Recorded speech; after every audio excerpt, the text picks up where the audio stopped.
Africa Content TV.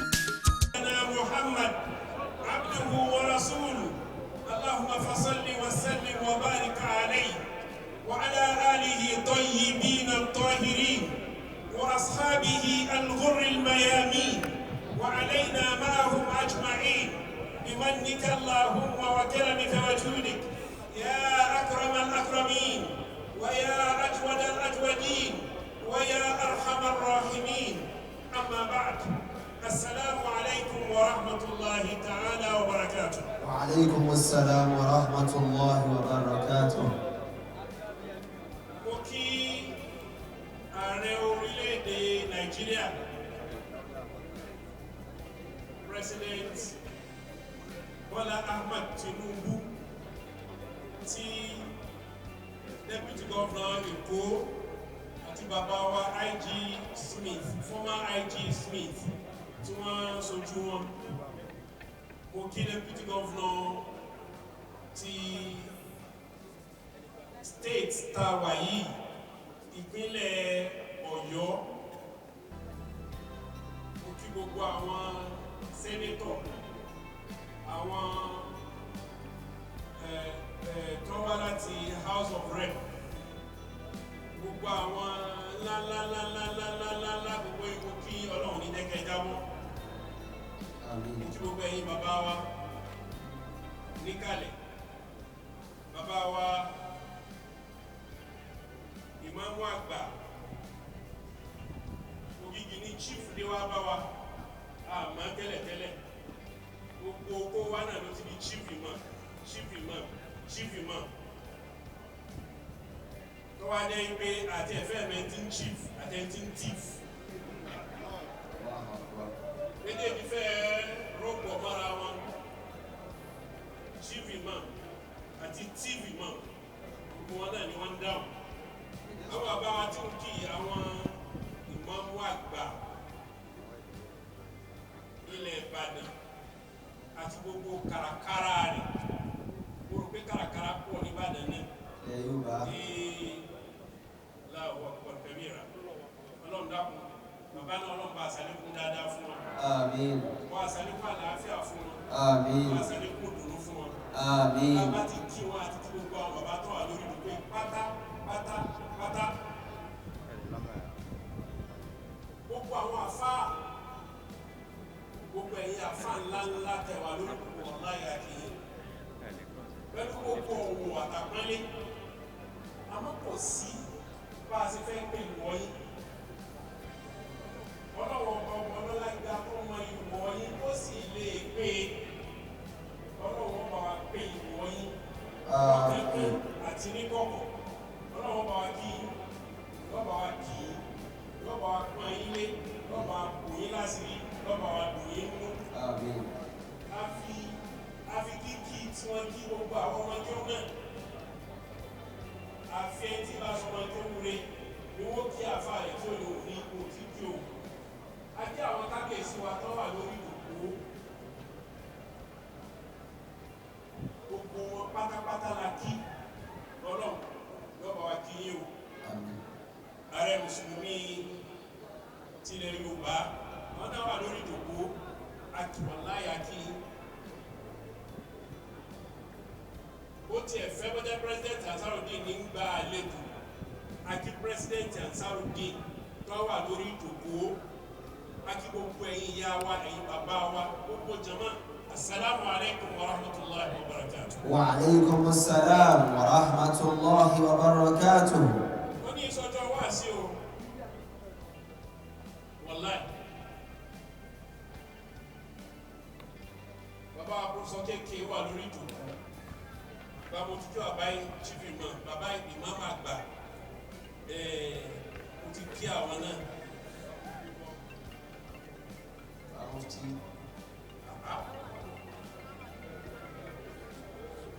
Alọ́ sọ pé bàbá mufti ń kọ́. Ẹni tó bá máa jẹ wẹ̀lú. Ẹni tó bá máa jẹ, ẹni tó sọ bẹ́ẹ̀ náà ní bá wí. Ẹni tó bá máa jẹsẹ́ wẹ̀lú.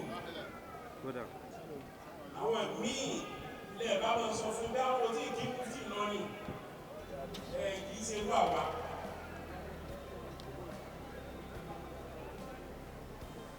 Bí n ṣe ń sọ ọ̀rọ̀ ń padà bọ̀ wá, àwọn ní ìṣọ̀dọ̀ wá sí rárá. Ń tá a fi lè kó ìṣe ní ká fẹ́ mi ṣàlàyé. Ládòkó sí táwa ṣe jẹ̀náza ààrẹ mùsùlùmí gbogbo ilẹ̀ Yorùbá, bàbá wa Alhaji Abdulaziz Àríṣekọ́lá Àlàó. Níjọ́ náà akíra wa kú, ayé akíra wa kú àjálù. Ọlọ́run kò sí tí ò lè ṣe, àmọ́ tí ò ní ṣe lọ́pọ̀. Ìmọ̀ yọ yakhluqu ma yasha'u wa yakhtar. Ẹ̀dá kò ń bọ̀ wá. Oní ìsọjọ́ tá a máa fa yà yakhluqu ma yasha'u wa yakhtar. Ọlọ́run máa ń dá tó bá wù nínú ẹ̀dá, a máa ń dẹ́ tó bá wù bó ṣe wù. Gbogbo àwọn tó wá dá wa yakhtar, a máa ń ṣẹ̀ṣà.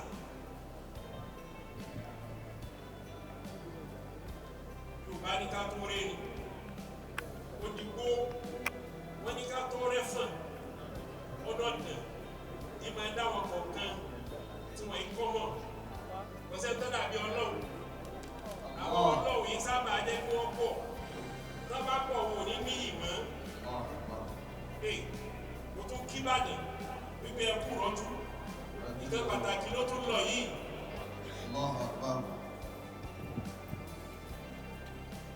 Ọlọ́run sábà kẹ́ gbogbo ọgbà. Àmín. Àmọ́ kí ló fa ìjókòó yìí? A gbọ́dọ̀ ṣàlàyé. Ọ̀pọ̀lọpọ̀ ọ̀rọ̀ ló ti lọ lórí social media. Ó sì di dandan adẹ́gbèsè rẹ̀ ká ṣàlàyé. Bàbá wa Sheikh al-Marhum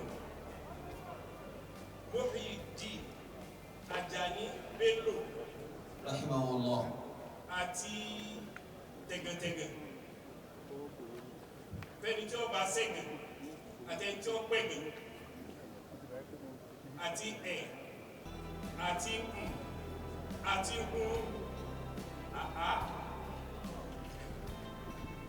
erin kọjá orí nǹkan fi yí. Wallahi àti wọ́n wáyé erin, wọ́n sáyé erin, wọ́n ṣe wọ́n tí wọ́n lè ṣe. Lára nǹkan tí Sheikh Muyideen represent lẹ́kẹ̀ ogójì ọdún sígbà táwa yìí, òun ni ọ̀rọ̀ tó dàrú lórí ọ̀rọ̀ Fidau. Pàápàá jùlọ al-janaza kal-walima. Ètò jẹ́ ara tí ń bá wa fíra nílẹ̀ Yorùbá. Ká máa ṣòkú bí ẹni ṣe wàlímà. Tí ń bá wa fíra nílẹ̀ Yorùbá. Tẹ́ bá débi tó ti láwọn ṣe Fidau, ẹ máa béèrè pé kí ni wọ́n ń ṣe ni. Tí wọ́n ń kó ọmọ ní àbí wọ́n ń ṣe ìyàwó àbí wọ́n ń joyè. Bàbá gbé sórí ṣẹ̀ríà àtọ́lọ́hun kọ̀ bá wọn.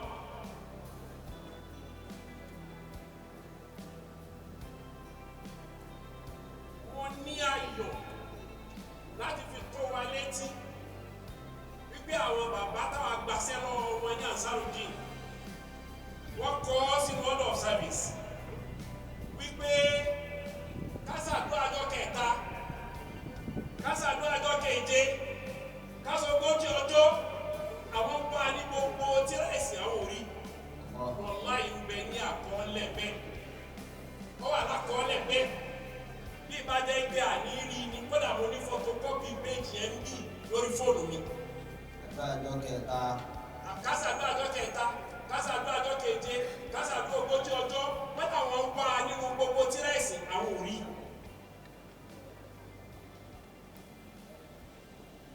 Àwọn gbé sí gbé àṣà ni.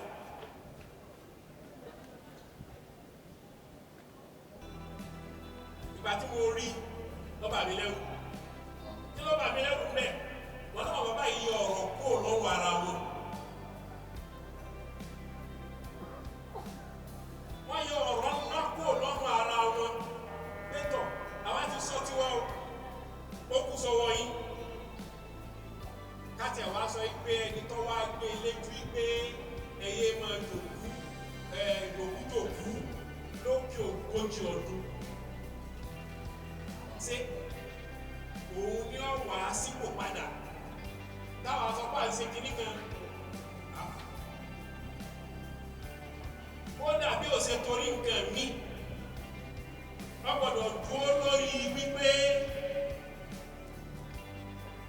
a gbọ́dọ̀ bọ̀wọ̀ fún nǹkan lára nǹkan tí bàbá ìgbélé ayé wá sí, lára nǹkan tó fi ṣe wá sí jù nílé ayé yìí nígbà tó wà láyé.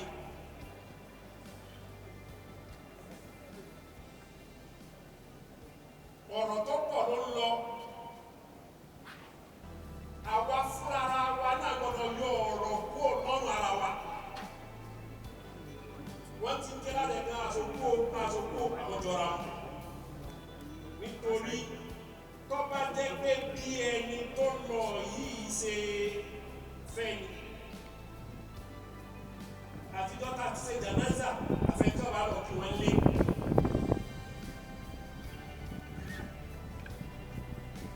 àmọ́ kọ̀ ọ̀rùn bẹ́ẹ̀ nítorí wípé gbogbo àná ni wọ́n fi ṣèpàdé pẹ̀lú ẹbí.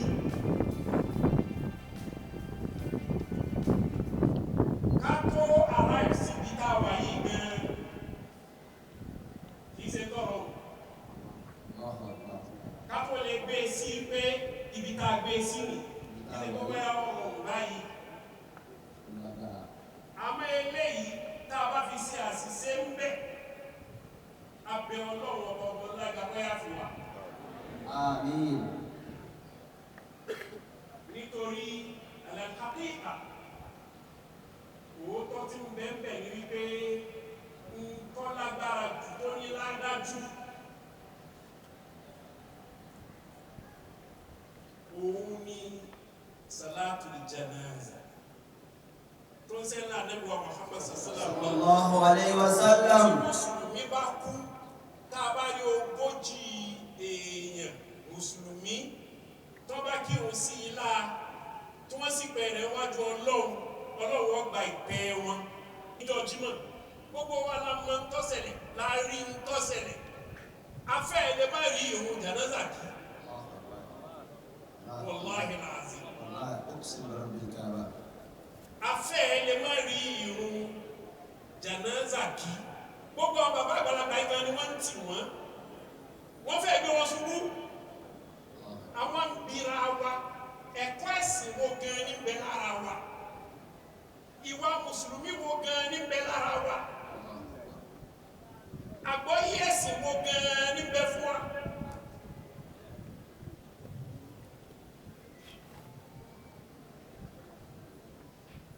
bá a ṣe ṣètò nígbà tí wọ́n tẹ òkúta ní bá a ṣe ṣètò ẹ má ya fọ́tò òkú. wọ́n ṣe fídíò. eléyìí mú ló ṣe pàtàkì sáwọn èèyàn, àwọn ará ilé òkú gan kódà bóyá kìí ṣe gbogbo wọn ti rí tán tó fi lórí Facebook kí là ń bá káàkiri. bẹ́ẹ̀ ń bá ń kú lọ báyìí dípò kí gbogbo wa ká ṣe bí ká ṣáájú rẹ̀ fídíò láàmà yà. èyí bàbá wọn mà lọ́wọ́ yìí o.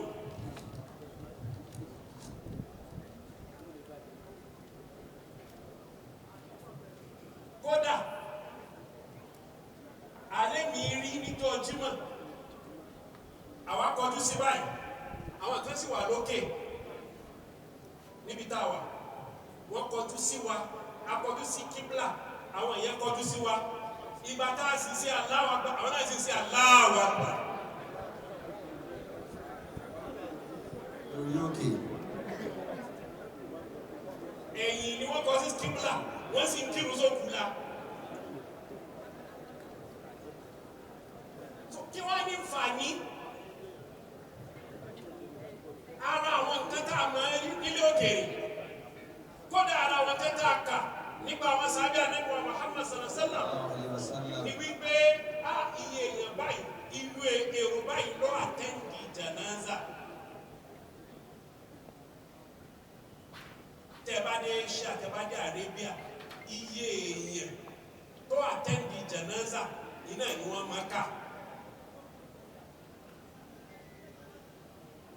So àkọ́kọ́ nǹkan tó fẹ́ yanjú lélẹ̀ ẹlẹ́kejì òun ni wípé láti jọ tí ìṣẹ̀lẹ̀ lájọ jímọ̀ láti ń ké aṣọ níjọ jímọ̀ wọ́n tún ṣe mítìnì rẹ̀ náà lánàá ibi ìṣẹ́bi tẹ́nìkan wà táwa retí wípé wọ́n ò tiẹ̀ fún wa ní tékèwé wọ́n ò tiẹ̀ fún wa small chop wọ́n ò tiẹ̀ fún wa lóúnjẹ Ìbàdàn lẹ́wà ẹ̀ńtẹ́bí máa ń pátá bá ti kó mi ẹ̀yà ilẹ̀ alámàlà.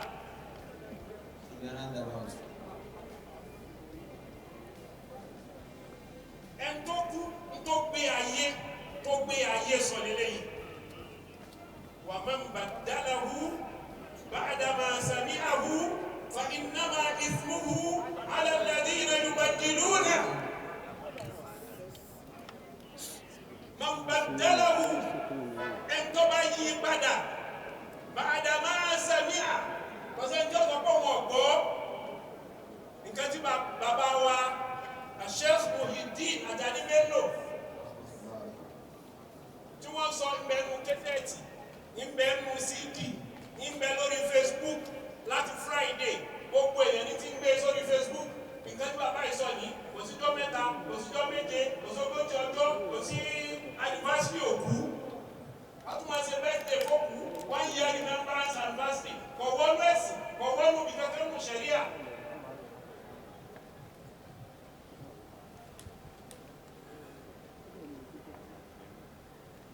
kódà àti rí ọlọ́wọ́ san gbogbo ilé ẹ̀sùn olóore àti rí àwọn èèyàn tó sọ pé kódà àwọn ṣe tán àwọn ó provide oúnjẹ fún èèyàn 1000 èèyàn 5000 àní rárá nítorí pé tá a bá gbà bẹ́ẹ̀ àwa náà ti bọ́ sí abẹ́ man baddalahu ba'da ma sami'ahu fa innama ithmuhu 'ala alladhina yubaddiluna.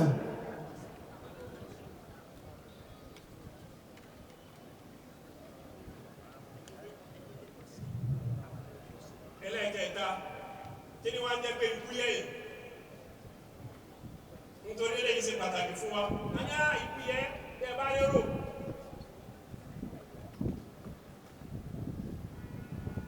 eléyìí ṣe pé ikú yẹ̀yẹ̀ nígbàtà wà tàbí kéré jù báyìí lọ tó máa fi ẹ̀yìn àwọn adigunjalè tó máa fi ti àgbá tó ẹgbẹ́ ìwé èrò tí máa débi tí òkú ti kú ló túmọ̀ sí pé ikú yẹ̀yẹ̀ ni ó yẹ kí ikú ọ̀yẹ àwọn amúrọ̀bà wọn. nítorí wọn rántí àwọn èèyàn tó lọ wo yẹ̀kú sí àti bẹ́ẹ̀ bẹ́ẹ̀ lọ eléyìí ò túmọ̀ sí pé ikú yẹ̀yẹ̀.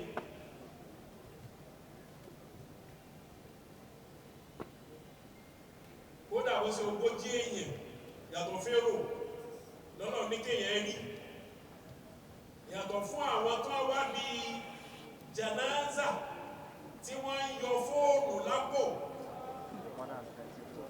tí wọ́n ń jí ọ̀kadà tí wọ́n ń rẹ́ wallahi azim níjọ́ jímọ̀. Àìdẹ́ ló ń wá ìfòrò lọ. nínú àwọn ìmáàmù tiwa gan wọ́n yọ fóònù lápò wọn.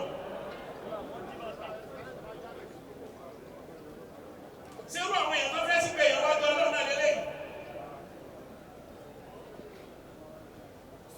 Torí náà kí kó owó tọ́jú fóònù rẹ̀ dáadáa. Wọ́n fi sáwọn ènìyàn dání ní o. Àwọn adúgbẹ́. Alhamdulillah. Àkọ́kọ́ adúgbẹ́ lọ́wọ́ Ansar-Ud-Deen. Eléyìí náà àgbọ̀dọ̀ mọ́ sọ torí wọ́n fi ètò yìí lẹ̀ fún wa báwa fà wọ́n ní tọ̀ gbogbo bẹ́ẹ̀ bá ti fẹ́ ṣe àgbà kì í sì ṣe bá a ṣe mọ̀ sí ilé yìí.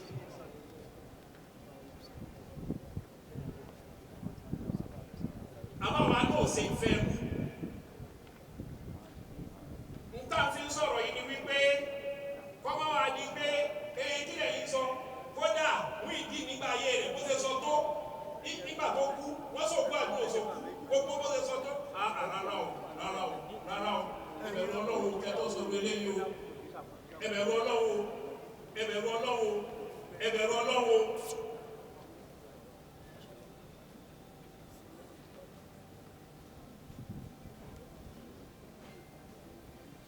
èyí tí mo bẹ̀ gbogbo àwọn bàbá wa fà iná ẹni wípé ẹ̀dá Ọlọ́run ní jẹ́kọ́ rẹ̀ iṣẹ́ wọn kò lọ́wọ́ wa púpọ̀ àwọn bàbá ti gbìyànjú àwọn bàbá wa tí wọ́n wà ní rọ́bítà wọ́n gbìyànjú púpọ̀ ní Ògùn ní kíní wọ́n ṣe òfin ẹni níjọ tí wọ́n bá ń ṣe jánásà nǹkan báyìí wọ́n gbọ́dọ̀ sí nǹkan báyìí wọ́n gbọ́dọ̀ sí ìjọ kíní nǹkan báyìí ẹ̀dá kò ẹ má dùn bẹ́ẹ̀ nítorí gbogbo tá à ń sọ fún àwọn èèyàn kò yé wọn ẹ̀sìn gangan ò yé wọn ẹ̀yẹ wò bàbá Sheikh Muyideen Ajani Bello wọn lọ báyìí nísìn náà fi pé ikú ní khadimu lalat àwọn ará ilé wọn láti ìjọ Jímọ̀ dìsí Ọlọ́run ló mọ nǹkan táwọn náà ti rí wípé àṣà àmọ́ yìí ààyè tó ti sí rẹpẹtẹ ni ẹ wò ó bàbá ti lọ kò tó padà wá mọ́ kọ̀sárì náà kù wàláì kọ̀sárì náà kù yóò bá ní wọn gbọ́dọ̀ náà kù odòdó àlá kọ̀sárì náà kù òdòdó àlá gẹ́gẹ́ bàbá ti lọ eléyìí tá à ń ṣe gan Ọlọ́run ní fi bí tilka ummatun قد خلت لها ما كسبت ولكم ولا تسألون عما كانوا يعملون Ọlọ́run ní bí bàbá ilé ìtàgé kò ní bí wá ní tí bàbá ṣe kó wá ní ọgbẹ́rù rẹ̀ ẹ̀rù wa táwọn wá ń dì náà kó là ń ṣe ń dì bàbá mufti tiwa nílọrin tiwa lọ́rùn ẹrù wa tá à ń dìsẹ́ kí là ń dì sínú ẹ̀ kándolo òkúta ìdọ̀tí iná ẹ̀ ní kó wá ń dìsẹ́ wù ìdọ̀tí bolomiki nígbà tó jẹ́ wípé Ọlọ́run tìjú àti mú àwọn tí wọ́n ń ṣe tiẹ̀ lọ wọ́n bá jẹ́ pé Ọlọ́run a máa tìjú èèyàn ni ó yẹ kó tìjú Ànábì wa Muhammad sallallahu alayhi wa sallam.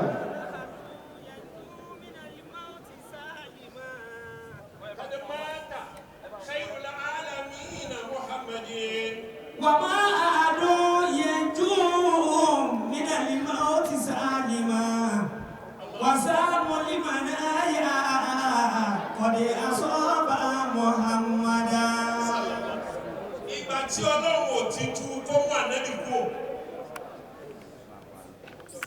ní ìgbà tí bàbá wa Mọ̀lánà Sheikh Adam Abdullah nígbà tí Sheikh Muyideen oní kí 7 àbí oní ní 8 lánàá 7 wọ́n ní lecture kan òní náà wọ́n ní ní lágbàsàkọ́ àbí wọ́n ní lecture lẹ́nìí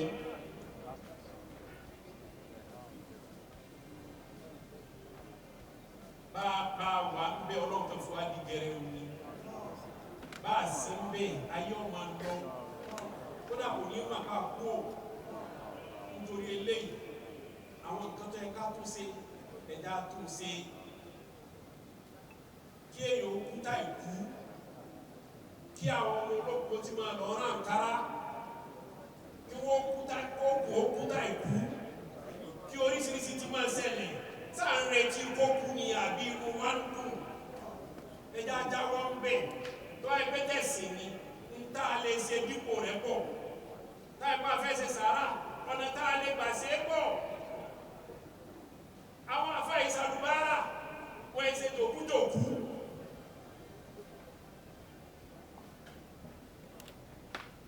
ẹ̀pọ̀ àfa lé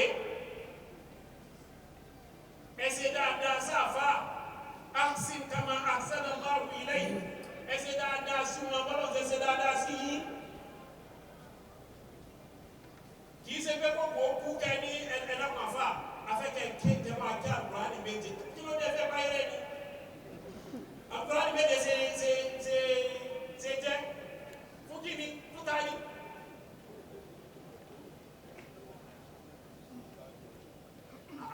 wọ́n yìí sáájú bá wọn bí a bá fẹ́ sáájú ẹ̀dá tẹ̀lé lànà ṣẹ̀ríà ká tẹ̀lé súnà nígbà Muhammad àti sáájú àìsà gidi ń tá mọ̀ àyè fi agídí ṣe àwọn bàbá náà ní ẹ̀sìn ìmọ̀ lónìí àdínì ọgbọ́n ògbé ẹ̀dá pọ̀dọ̀ wọ yẹ yìí bàbá wa ibi tí ọ̀rọ̀ lọ yìí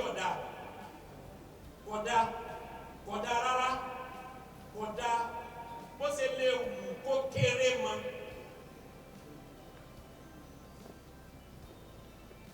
ní ilẹ̀ yìí Màlíkì ni wá bẹ́ẹ̀ bá tẹ̀ fẹ́ gbé síbẹ̀ iná ló fún wa ní iyì àti ọlá táàní tàbá wá kúrò mẹ́ta fílẹ̀ tàgbé nǹkan mi lọ́wọ́ iyì náà lọ́wọ́ tẹ́ ẹ bá débi òkú kiri yó ètò wà tó jẹ́ pé yóò sì máa wù yín lọ́nà kọ́ sàánú wa wàláhì yóò máa wù yín ẹ lè dé ṣọ́ọ̀ṣì kẹ́ ẹ bá gbé wọ́n ti pásítọ̀ ẹ rí rí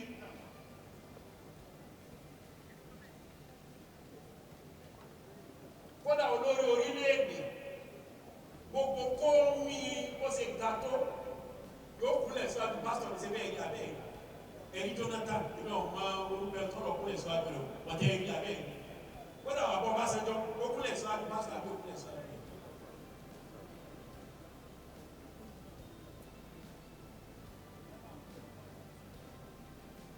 ẹ máa wò díẹ̀díẹ̀ iyì wa ń lọ díẹ̀díẹ̀ àpọ́nlé wa ń lọ díẹ̀díẹ̀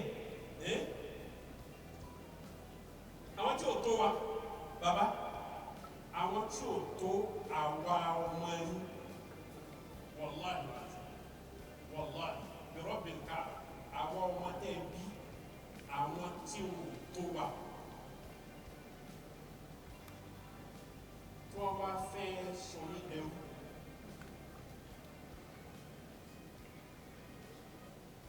ẹ̀dẹ́ ká wù èmi ò rí ibi ká ní gbogbo Nàìjíríà yìí kódà ilẹ̀ Ìgbò ó jẹ́ pé Christianity débẹ̀ ó ṣe díẹ̀ kí Islam tẹ̀ tó wọn débẹ̀ nísìnyí kò sí pásítọ̀ kankan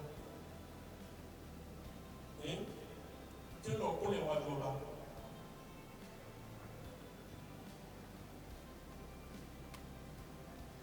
kò sí ọba kankan tí ń kọ̀ntúrò mọ́sálásí àpọ́nlé lẹ́yìn bàbá sọ fún ayé pé ó fi bẹ̀rẹ̀ ẹni àpọ́nlé làfà iná ló fà á lẹ̀ Yorùbá bẹ́ẹ̀ bàbá sọ fún wa oyè mùsùlùmí ọ̀tọ̀ oyè ìlú ọ̀tọ̀ mùsùlùmí jẹ́ sẹ́ríkì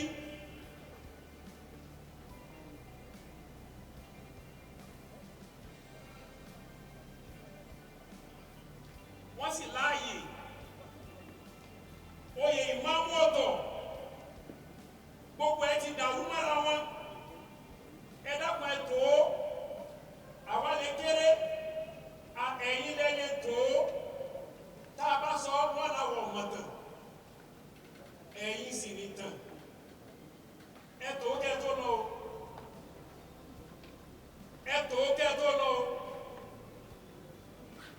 ti wù kó báyìí.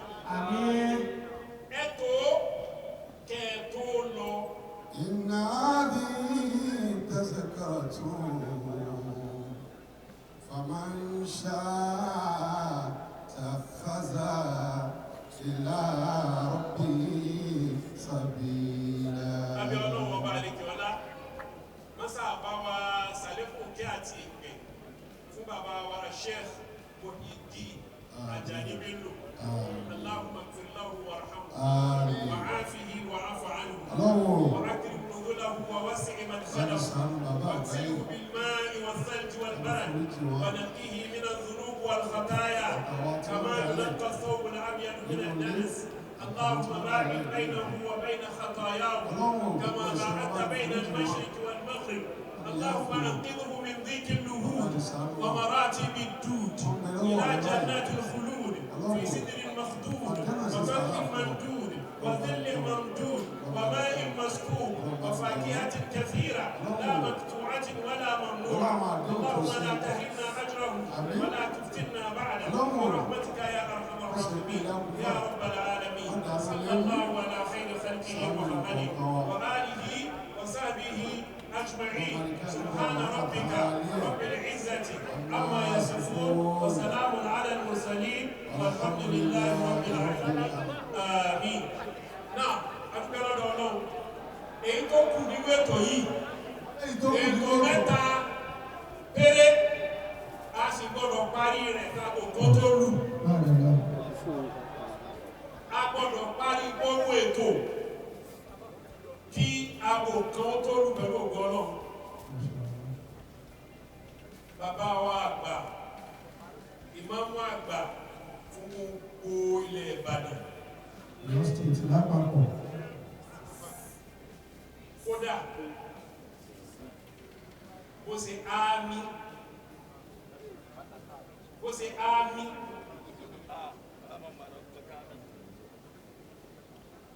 wọ́n bá wa ṣe kalimatul wajiza. àdúà kalimatul wajiza. Wọ́n bá wa ṣe àdúà fún bàbá wa. Yẹ́ bá ṣe sọ àṣe òkú kódà àṣe náwó àdáná. eré tí wọ́n sọ yìí náà wọ́n ní clarification ní àṣewáṣì láàfin fáyà. Ẹlẹ́ẹ̀kejì mufti díárì Ìlọrin ó ṣe ámì àwọn ló ṣàdúrà fún bàbá. àwọn ló ṣe bàbá wa àgbà ìmáàmù àgbà nìbàdàn wọ́n represent gbogbo wa lọ́yọ̀ state. Mufti Ìlọrin wọ́n represent gbogbo wa. Ẹ bá jẹ́ ń tó àárín ni nítorí ẹsẹ̀ méjì tàbí gbóná ni àwọn náà bá ṣàdúrà sí. Wáàsí ojoojúmọ́ yìí àmọ́ àlìkáwà ni wà ní wípé wákàtí kan gbére lálò àti lójú bẹ́ẹ̀ lọ.